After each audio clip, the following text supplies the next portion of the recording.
Hello, in this video I'm going to show you how to add number row to your keyboard on Oppo Reno 8 Lite.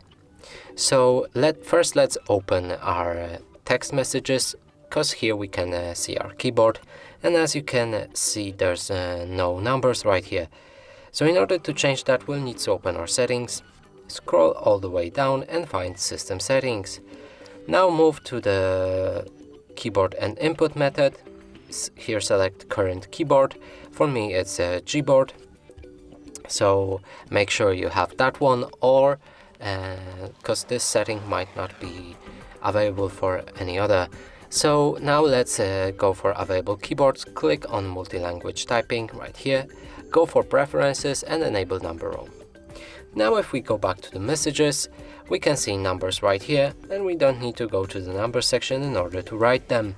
And that's it for this video. Hope you like it. Please consider subscribing to our channel, leave a like and a comment below.